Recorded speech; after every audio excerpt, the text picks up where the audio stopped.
नमस्कार, सुबह के 9 बजने वाले हैं और ये वक्त है 9 की 9 खबर का। मैं हूं आपके साथ विभा उपाध्याय और बुलेटिन की शुरुआत इस वक्त बड़ी खबर के साथ। खबर लखीसराय से आ रही है। सैदपुरा के मुखिया प्रत्याशी गणेश कुमार पर हमला किया है बदमाशों ने। मुखिया प्रत्याशी पर गोलीबारी की गई है। हमले में हालांकि बाल मुखिया प्रत्याशी बच गए हैं। बाइक को छूकर एक गोली जो है वो निकल गई। गोली चलने से मुखिया प्रत्याशी गिर गए। अचेत अवस्था में निजी क्लिनिक में उन्हें भर्ती कराया गया है। ये बड़ी खबर इस वक्त लखीसराय से आ रही है, जहां पर मुखिया प्रत्याशी पर गोली चलाई गई। राहत की खबर ये कि गोली छूकर निकल गई और इस वक्त मुखिया प्रत्याशी अस्पताल में। सैदपुरा के मुखिया प्रत्याशी गणेश कुमार पर यह जानलेवा हमला किया गया।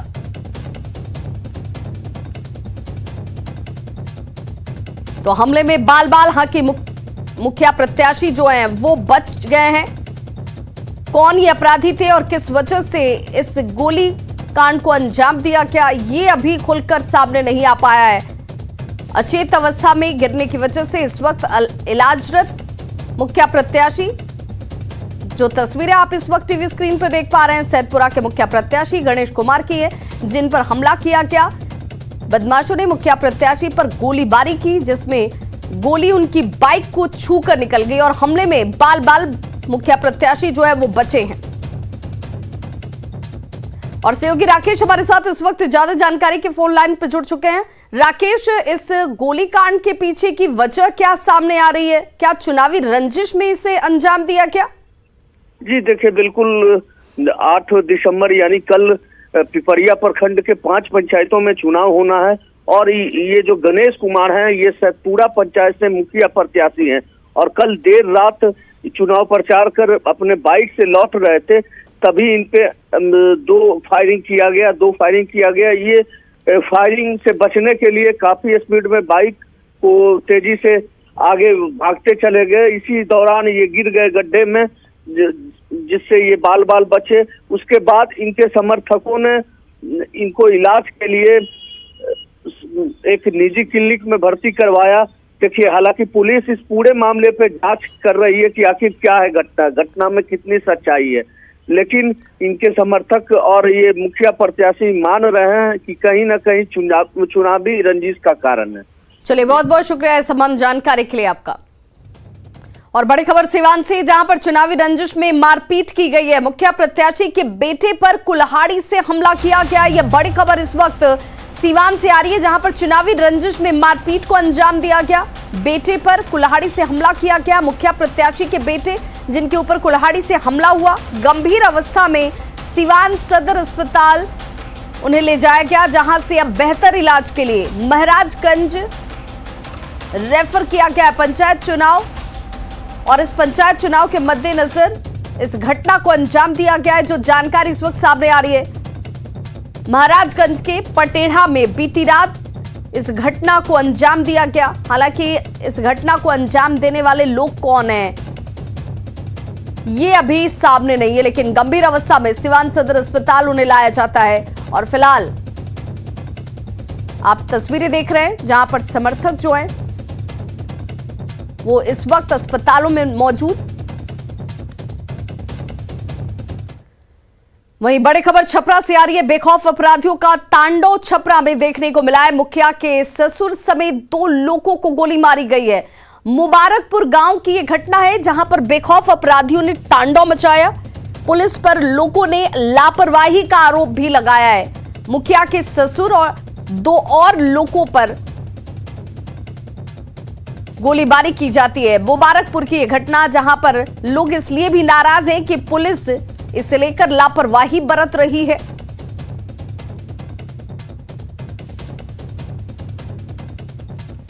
तो देखिए किस कदर अपराधी जो हैं वो बेखौफ हो गए हैं। मुखिया समेत 2 लोगों को गोली मारी गई। मुबारकपुर गांव में इस घटना को बदमाशों ने अंजाम दिया और उसके बाद फरार हो जाते हैं। अब लोग इनकी गिरफ्तारी की मांग करने के साथ साथ पुलिस की कार्यशैली पर भी सवाल खड़े कर रहे हैं। पुलिस के ऊपर लापरवाही का आरोप लगाया जा रहा है और चुनावी रंजिश में इस गोली को चलाने की बात सामने आ रही है, जिसमें मुखिया प्रत्याशी के ससुर और 2 और लोगों को गोली लगी है।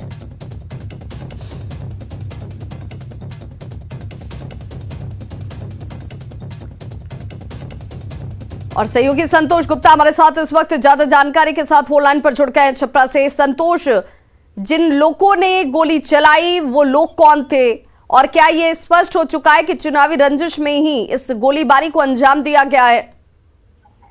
जी बिल्कुल, जैसा कि जो घायल है वो बता रहे हैं कि वो सुबह में अपने खेत पे सोए हुए थे और जब जा रहे थे शौच के लिए तो पहले से अपराधियों ने षड्यंत्र के तहत उन्हें गोली मारी है। उन्हें एकमा के निजी अस्पताल में भर्ती कराया गया। एक अन्य आदमी की गोली लगने की बात कही जा रही है, लेकिन सबसे अहम बात है कि जो पुलिस पर एक सवाल खड़े हो रहे हैं, कहीं ना कहीं माझी थाना के प्रति लोगों में काफी आक्रोश दिख रहा है वहां पे। चूंकि जो विधायक पहुंचे, दो विपक्षी दलों के विधायक पहुंचे, माझी के सत्येंद्र यादव और एकमा के विधायक श्रीकांत यादव पहुंचे वहां पे, उनका साफ तौर पर कहना है कि पुलिस जो है कहीं ना कहीं अपराध की घटनाओं को रोकथाम में पूरी तरह से विफल है।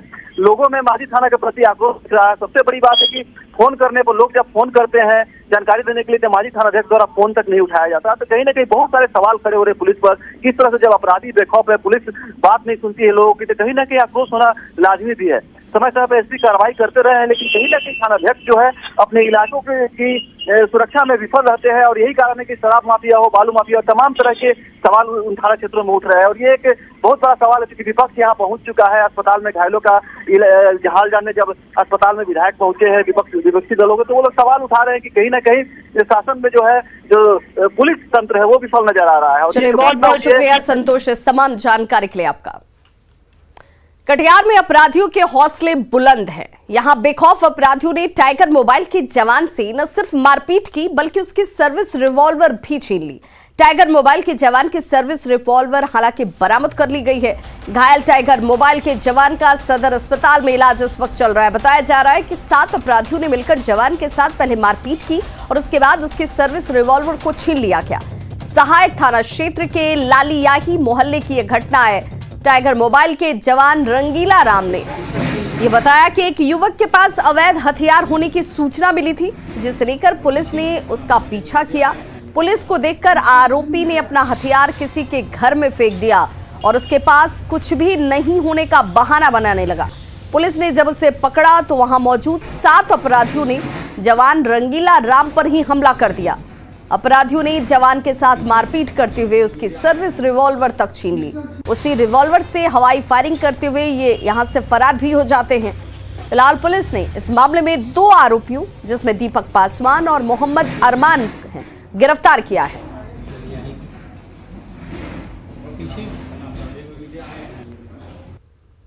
हम उसको लेके आ रहे थे तो उसका साथी जो था 5 से 7 की संख्या में था, उन लोगों ने मेरे ऊपर हमला किया और मुझे मारने लगा।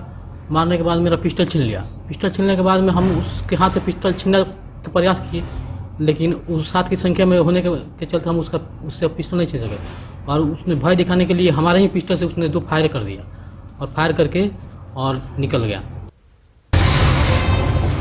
देखिए अपराधी किस कदर बेखौफ हैं, जिसमें टाइगर मोबाइल के जवान को ही पहले मारा पीटा जाता है, उसके बाद सर्विस रिवॉल्वर छीन ली जाती है और उसी रिवॉल्वर से फायरिंग करके दहशत फैलाने की कोशिश भी की गई। सहयोगी सुब्रत गुहा हमारे साथ इस वक्त ज्यादा जानकारी के साथ फोन लाइन पर जुड़ गए। सुब्रत, अगर अपराधी इस कदर बेखौफ हैं कि जवानों को भी नहीं बख्श रहे, उन्हें कानून का भी जरा डर नहीं है, कैसे कानून व्यवस्था यहां पर सुनिश्चित होगी?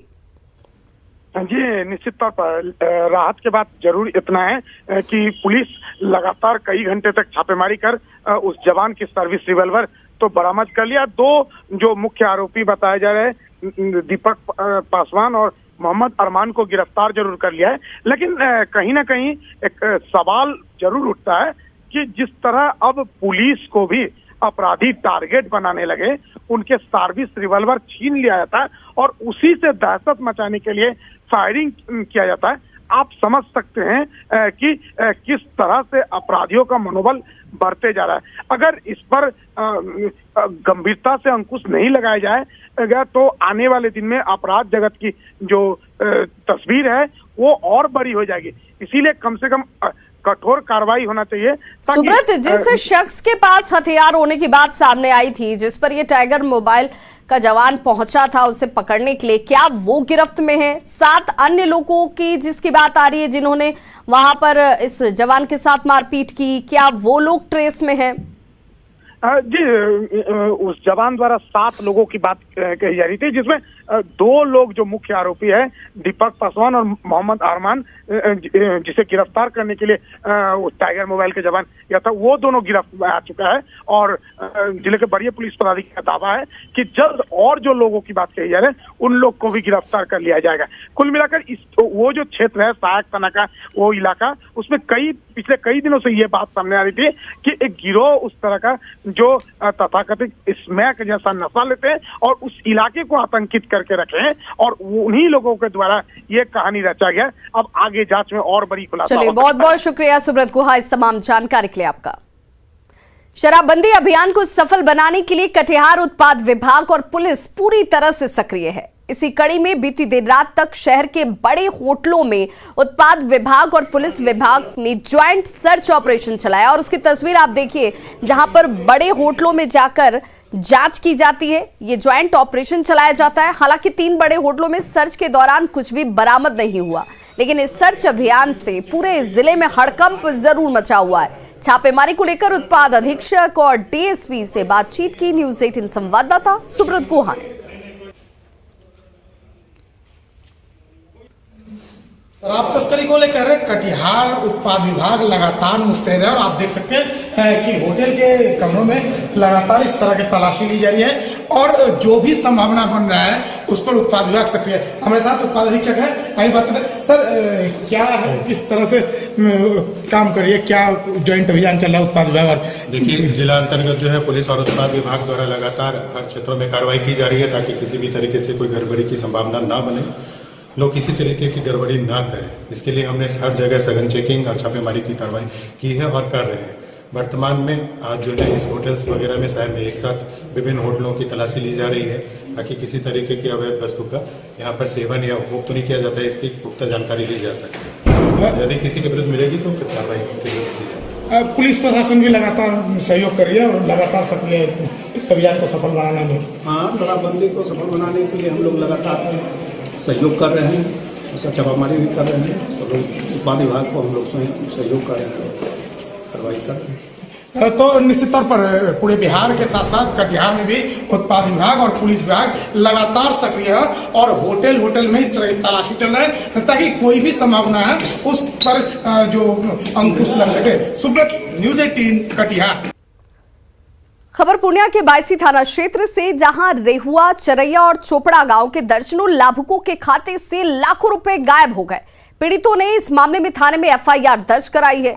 इस मामले में डीएम राहुल कुमार ने कहा कि घटना का पंचायत चुनाव से कोई लेना देना नहीं है। डीएम ने कहा कि शुरुआती जांच में ये पता चला है कि कुछ लोग इस इलाके में माइक्रो फाइनेंस के नाम पर शिविर लगाकर लोन देने और श्रमिक कार्ड बनाने का काम कर रहे थे। ये पता लगाया जा रहा है कि कहीं इनकी तो संलिप्तता नहीं है। इधर थाना प्रभारी ने कहा कि अब तक 30 लोगों ने Canara bank, state bank, central bank और बैंक ऑफ बड़ौदा के खाते से रुपए गायब होने की शिकायत की है, और ज्यादातर लोगों के खाते से 1 और 2 दिसंबर को राशि की निकासी की गई। 6 लोग ऐसे हैं जिन्होंने वोट नहीं किया, उसको लेके बायसी थाना कांड संख्या 354/21, 420 और 379 आईपीसी के सेक्शन में दर्ज किया गया है। अब इसमें एक बात समझने की है कि बायसी में बकरीद के आसपास 4 महीने पहले अभी से कुछ लोग निजी आदमी जो थे वो लोन देने के नाम से वो घूम रहे थे, और उसमें से चुनाव के 10 दिन पहले श्रमिक कार्ड बनाने के लिए भी उन लोग से अंगूठा, साइन ये सब करवाने का काम किया गया था, कैंप लगा के भी। 14 दिनों बाद मुजफ्फरपुर के आई हॉस्पिटल में हुए आंख कांड में बड़ा खुलासा हुआ है। जांच रिपोर्ट में हॉस्पिटल के ऑपरेशन थिएटर का चौंकाने वाला सच सामने आया। जांच रिपोर्ट में यह भी साफ हो चुका है कि ओटी की लापरवाही की वजह से लोगों की आंखें निकालनी पड़ी। जांच रिपोर्ट में और क्या क्या खुलासे हुए हैं, पूरी खबर जानिए इस रिपोर्ट में। ना बुझाता एकदम ना। गायब है, दिखाई नहीं दे रहा है। चाहिए ना तो जीवन जीवा चाहिए। ये तस्वीरें 4 दिसंबर की हैं, जब 65 लोगों की जिंदगी में अंधेरा करने वाला मुजफ्फरपुर के आई हॉस्पिटल की ओटी, कार्यालय और दवा दुकान को 12 दिनों बाद सील कर दिया गया था। ताला मारकर लाल कपड़ा बांधकर ठप्पा लगा दिया गया था। ओटी से सैंपल लेकर जांच के लिए भेज भी दिया गया था, लेकिन 2 दिनों बाद जो रिपोर्ट सामने आई है वो हैरान करने वाली है। का जो है स्वाब लेके भेजे थे अलग अलग जगहों से, और उसमें जो है 2 तरह का बैक्टीरिया पाया गया है। एक सुडोमोनास है, दूसरा स्टेफाइलोकोकस है। ये दोनों बैक्टीरिया जो है काफ़ी विरुलेंट होता है और 1 से 2 दिन में काफ़ी डैमेज कर देता है। तो अभी तक तो यही रिपोर्ट आया है उसका, और अभी पता चला कि SKMCH में जिनकी आंखें निकाली गई थी तो उनका भी जो जांच किया गया सैंपल का, उसमें भी यही दोनों बैक्टीरिया जो है पाया गया है। इसलिए यह स्पष्ट है कि ये जो भी हुआ है ओटी के इन्फेक्टेड होने का है। मतलब साफ है कि आई हॉस्पिटल के ओटी में खतरनाक बैक्टीरिया मौजूद था। ऑपरेशन थिएटर से ही लोगों की आंखों में इन्फेक्शन हुआ। ऑपरेशन थिएटर के मानकों का बिल्कुल भी ध्यान नहीं रखा गया। दरअसल 22 नवंबर को मुजफ्फरपुर के आई हॉस्पिटल में 65 लोगों की आंखों में मोतियाबिंद का ऑपरेशन हुआ था। ऑपरेशन के बाद 20 से अधिक लोगों की आंखों की रोशनी चली गई। इन्फेक्शन की वजह से 15 लोगों की आंखें निकालनी पड़ गई। जिस ऑपरेशन थिएटर में लोगों का ऑपरेशन किया गया था, उस ओटी में ही खतरनाक बैक्टीरिया मौजूद था। जाहिर है लोगों की जिंदगी के साथ बड़ी लापरवाही बरती गई है। हैरान करने वाली बात यह भी है कि 22 नवंबर को एक दिन में 65 लोगों की आंखों का ऑपरेशन करने वाला डॉक्टर एनडी साहू अभी तक फरार है। न्यूज़ 18 के लिए मुजफ्फरपुर से प्रियांक सौरभ की रिपोर्ट। मधुबनी खादी के एक ब्रांड के रूप में देश भर में अपनी एक खास पहचान है, लेकिन मधुबनी में जहां से मधुबनी खादी की शुरुआत हुई थी, वहां आज खादी ग्रामोद्योग गर्त में जा चुका है। इन तस्वीरों को जरा देखिए, आपको हालात की समझ होगी। जिला मुख्यालय समेत मधुबनी के कई इलाकों में करीब 100 एकड़ में फैले खादी ग्रामोद्योग का ये पूरा परिसर जो है अब खंडहर में तब्दील हो चुका है। मधुबनी में खादी ग्रामोद्योग की बदहाली का जायजा लिया न्यूज़ 18 संवाददाता अमित रंजन ने। मधुबनी खादी की देश दुनिया में पहचान रही है, और ये इसकी जो शुरुआत है मधुबनी खादी की, वो मधुबनी जिला मुख्यालय में जो यहाँ जो बीचों बीच मधुबनी शहर में जो लगभग सैकड़ों एकड़ में फैला हुआ परिसर है मधुबनी खादी ग्रामोद्योग का, वहीं से बताया जाता है कि मधुबनी खादी की शुरुआत हुई, जो कि पूरे देश दुनिया में मधुबनी ज़िले की एक खास पहचान रही। लेकिन पिछले 3 दशक से मधुबनी खादी बाहर तो अभी भी इसकी पहचान है, लेकिन जहाँ से ये खादी शुरू हुआ था उस परिसर की आप स्थिति देख सकते हैं कि यहाँ जो शानदार अतीत था वो अभी यहाँ खंडहर में तब्दील हो चुका है। सदन में तो बात कह देते हैं कि हम करेंगे, लेकिन धरातल पर यहाँ का बुनकर का डेवलपमेंट नहीं हो रहा। खादी संस्था कोई चीज है, हर तरह से इस संस्था को कोई देखने वाला नहीं है। अभी लगता है कि प्रधानमंत्री जी इस पर में ध्यान दिए हैं, वो सोच रहे हैं कि खादी का उत्थान हो। और यहाँ भी बिहार में उद्योग मंत्री भी आए थे, अब वो भी कह रहे हैं कि खादी का उत्थान होगा। अब देखिए कि क्या होता है। तो ये मधुबनी खादी ग्रामोद्योग की जो सेक्रेटरी हैं, उनका कहना है कि अभी मधुबनी खादी के नाम पर बाज़ार में भले ही वो मधुबनी खादी के नाम से बेचा जा रहा है, लेकिन मधुबनी खादी अभी यहाँ मतलब उपलब्ध नहीं है।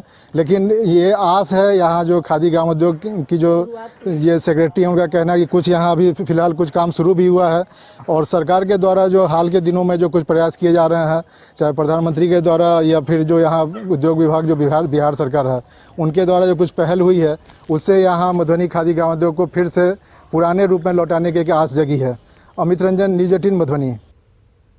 रामगढ़ में NH 33 पर पटेल चौक के पास ट्रक में आग लग गई। ट्रक में नींबू लदा था और आगे चल रहे कंटेनर से टक्कर के बाद इसमें आग लग जाती है। तस्वीरें एक्सक्लूसिव आपके टीवी स्क्रीन पर। और इस आग में ट्रक जलकर पूरी तरह से खाक हो गया। घटना के बाद ट्रक में फंसे ड्राइवर को स्थानीय लोगों के सहयोग से बाहर निकाला गया। सदर अस्पताल इस ड्राइवर को भेजा गया है। हादसे में ड्राइवर का पैर बुरी तरह से झुलस चुका है, जिसे देखते हुए उसे रिम्स रेफर किया गया। रामगढ़ पुलिस ने फायर ब्रिगेड की सहायता से आग बुझाने की कोशिश की, लेकिन जब तक आग पर काबू पाया जाता तब तक ट्रक पूरी तरह से राख हो चुका था। ट्रक में आग लगने की वजह से रामगढ़ रांची रोड पर ट्रैफिक भी काफी देर तक रुका रहा। अभी इसको घाटी में हम लोग पास लिए हैं।